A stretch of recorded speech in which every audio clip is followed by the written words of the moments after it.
អូនម្នាក់បងទ្រាំស្ដាប់រឿងអូនគ្រប់យ៉ាងតាំងចិនក្លាហាននៅមុខអូនបងតែញញឹមលួងចិត្តពីស្អីផ្ដាល់យោបល់គ្រប់យ៉ាងផ្ដាល់ទាំងក្តីសង្ឃឹមខំលាក់បាំងលាក់អារម្មណ៍ធ្វើចិត្តធម្មតាក្រហាយបេះដូងពេលលឺអូនឆ្លើយថានឹកគេមិនហ៊ានតបទេទ្រាំស្ដាប់អូនរៀបរាប់លូចប់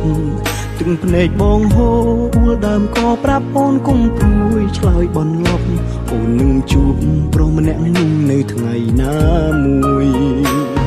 ជូនពរគេទាំងដឹងថាទ្រង់ឈឺផ្សាត្រូវការអូនណាស់ព្រោះតែខ្មាំងឮពាក្យអូនច្បាំងអូនស្នេហ៍គេ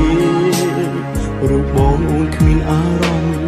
មិនអាចបង្ខំចិត្តស្ងួនបងស្នេហ៍អូនគុំបេះដូងគុំដកស្នេហ៍ថ្លៃពេលណោនមកភ្លេចគេពេលណោនឈប់ឈឺចាប់ពេលណាចិត្តអូនត្រឡប់យល់ចិត្តបងខ្លាពេលណោនផ្លាស់អារម្មណ៍ពេលណោនភ្លេចអ្នកចាំឬបងពិតគ្មានសិទ្ធិសោះនឹងមើលថែអូ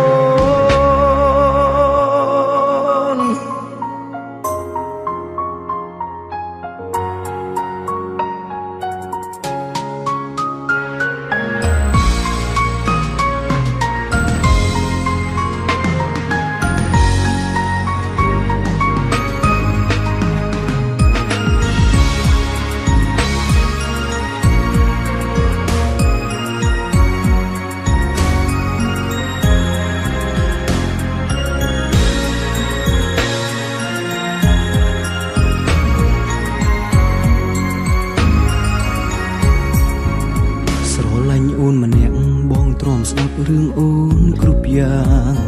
តាំងចិនក្លាហាននៅមុខអូនបងតែញញឹមលួងចិត្តពីស្អីផ្ដាល់យោបល់គ្រប់យ៉ាងផ្ដាល់ទាំងក្តីសង្ឃឹមខំលាក់បាំងលាក់អារម្មណ៍ធ្វើចិត្តធម្មតាក្រហាយបេះដូងពេលលឺអូនឆ្លើយថានឹកគេ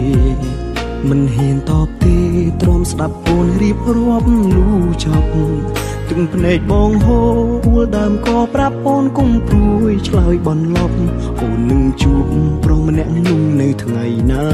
មួយជូនពរគេទាំងដឹងថាទ្រង់ឈឺផ្សាត្រូវការអូនណាស់ព្រោះតែខ្មាំងឮពាក្យអូនច្បាំងអូនស្នេហ៍គេរូបបងអូនគ្មានអារម្មណ៍មិនអាចបង្ខំចិត្តស្ងួនបងស្នេហ៍អូនគុំបេះដូងគុំដកស្នេហ៍ថ្លៃពេលណោនមកភ្លេចគេពេលណោនឈប់ឈឺចាប់ពេលណាចិត្តអូនត្រឡប់យល់ចិត្តបងខ្លាពេលណោនផ្លាស់អារម្មណ៍ពេលណោនភ្លេចអ្នកចាំឬបងពិតគ្មានសិទ្ធិសោះនឹងមើលថែអូពេលណោនមកភ្លេចគេពេលណោនឈប់ឈឺចាប់ពេលណាចិត្តអូនត្រឡប់យល់ចិត្តបងខ្លាពេលណោនផ្លាស់អារម្មណ៍ពេលណោនភ្លេចអ្នកចាំងឬបងពិតគ្មានសិទ្ធិសោះនឹងមើលថែអូនឬបងពិតគ្មានសិទ្ធិសោះនឹងមើល